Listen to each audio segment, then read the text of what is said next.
It's Halloween, which means people are going to be out trick-or-treating. I'm Claire Moran, and I'll have tips on how to keep your kids safe coming up on NCC News. Just 8 days until the 2016 elections, and local politicians are ramping it up in the final fight to the finish. Coming up, what John Catco and CatcoDeacon said in their third debate. And later, you'll see how NASA is celebrating Halloween by carving pumpkins that are out of this world. The NCC News 445 report starts now.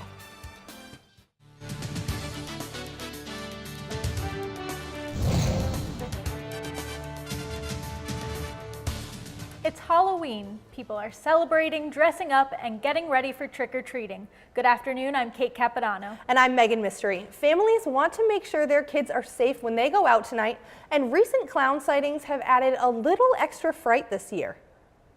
NCC News reporter Claire Moran is here live with our top story, how to keep your kids safe.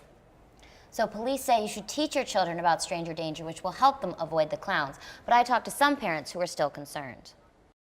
Halloween is a time for costumes, candy, and of course, trick-or-treating.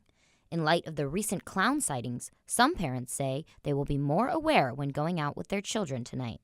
Anybody that seems maybe too old to be trick-or-treating who's dressed up, I'm always a little bit aware of around my kids, or certainly this year, anyone dressed as a clown is going to be getting some attention from me, and I'll just make sure I keep my kids away from all clowns. If we do see something of that nature, it's something that we would talk directly to them, because I think it's important that they get information from their parents, a trusted source, as opposed to, I'm sure, what they've heard in school from some of their friends that might be a little exaggerated.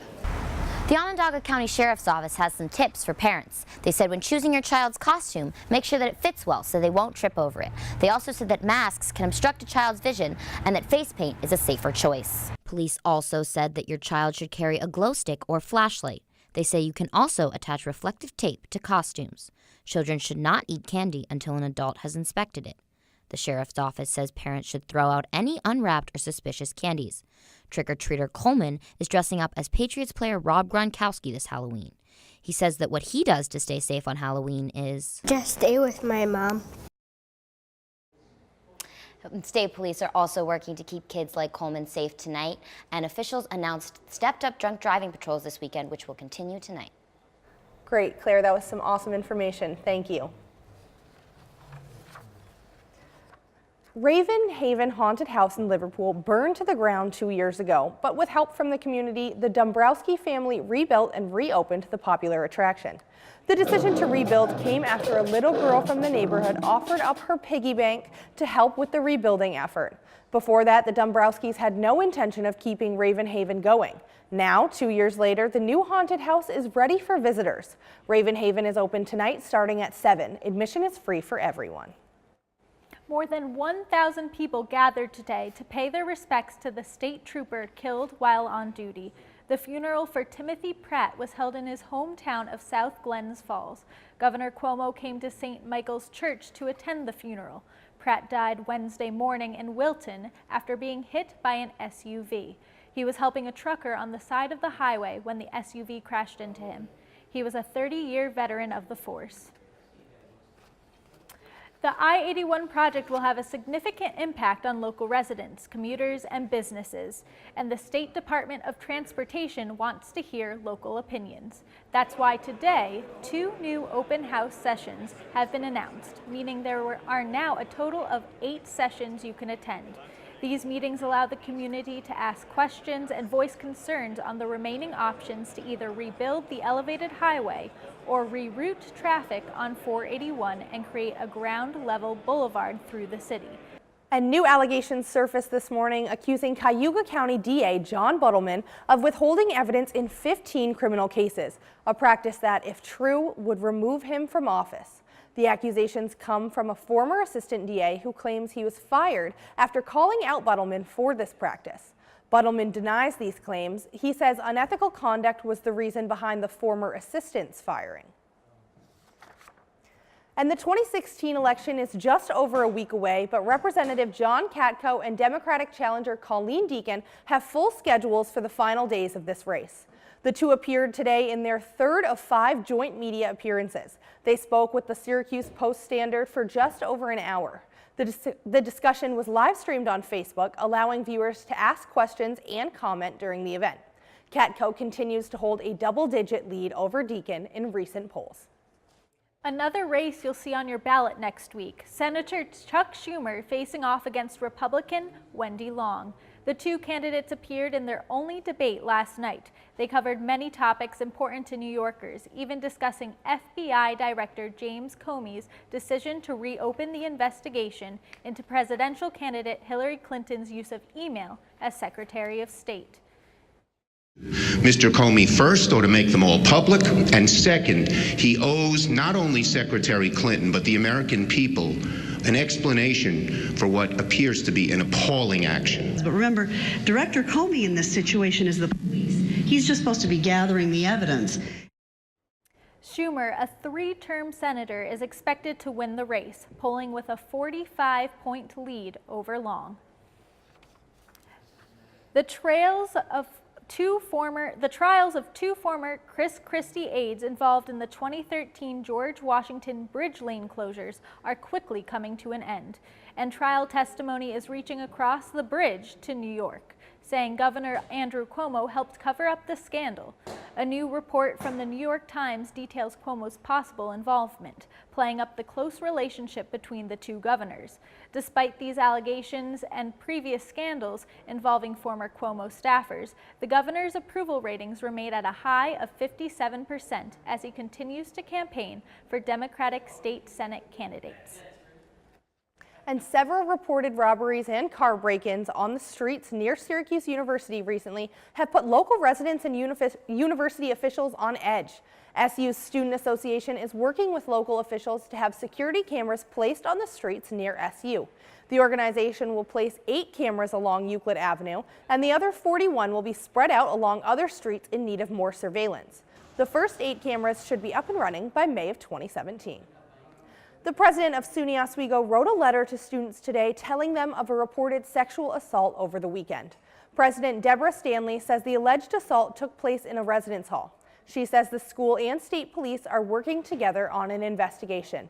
She wrote, quote, "At this time, no criminal complaint and no charges have been filed, nor has an arrest been made. University police immediately and carefully assess the situation and does not believe the facts involve a threat to the safety and security of our campus community." 4 fires kept local fire departments busy this weekend, and now officials are investigating these cases. 3 of these fires occurred at abandoned buildings and were all determined to have ignited from suspicious activity. The latest fire happened Sunday afternoon at the condemned Marcellus paper mill and confirmed as arson. No one was injured. And these fires have some people in central New York community focused on fire prevention. NCC News reporter Aaron Scheinblum is live in the newsroom with tips to keep your home safe. After the 3 recent fires, some people are thinking about fire safety. We're all reminded that a little mistake is all it takes.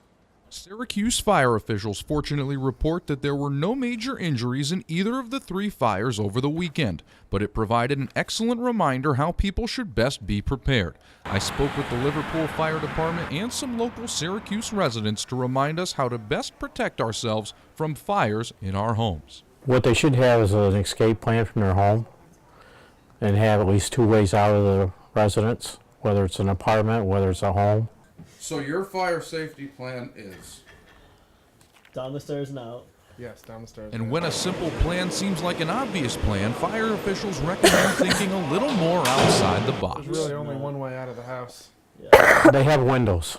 You may not be able to get down. Go to the window, hang a blanket or sheet out the window so we can recognize that somebody's in that apartment, and we'll ladder the windows to get you out. According to the American Red Cross, one of the most important things that you can do in regards to fire prevention are make sure your smoke detectors work. The Red Cross also suggests if a fire starts, get out and stay out, and put a smoke detector in every bedroom, but don't sleep on testing your alarms. We have never tested that. They should be tested at least monthly, and the batteries, I change mine every 6 months. Captain Griffin also says that in case of a fire, that it's important to establish a meeting place outside with your family or roommates to ensure everyone has gotten out safe. Reporting live in the newsroom, Aaron Scheinblum, NCC News. Daylight savings time is this weekend, and fire officials say it's a good time to remember to change the batteries in all smoke detectors at the same time that you move your clock back 1 hour. Destiny USA is continuing its annual Halloween store-to-store trick-or-treating today. Kids and their parents can hunt for candy at the mall from 5 to 7 p.m. This year, over 200 stores and restaurants are participating, a record from past years. Officials say the event is a safe and warm way to spend Halloween. If you are going door to door tonight for candy, hours vary based on your community. Most are between 5 and 9 tonight. But the most important question, what the weather is going to be as you're out for Halloween festivities this evening. Here's NCC News reporter Mariana Dominguez with our first forecast. Well, the werewolves aren't out quite yet, but the sun is. We'll be looking at our current conditions first. Right now, the temperatures are a little bit chilly. We're around 44 degrees right now. We have winds coming in from the west at 6 miles per hour, so it's not too much of a windy day, but it is still chilly, and those temperatures will drop tonight, as we mentioned earlier. I'll let you know what you can expect for trick-or-treating tonight in the full forecast coming up later. Coming up after the break, a bombshell to the Clinton campaign after the FBI chooses to reopen the investigation into the use of her private email server amidst the discovery of new emails. And later, many people struggle to juggle work and life outside of the office, but one local woman has found a way to step into the spotlight after she clocks out at 5. We will have that and more when NCC News at 4:45 returns.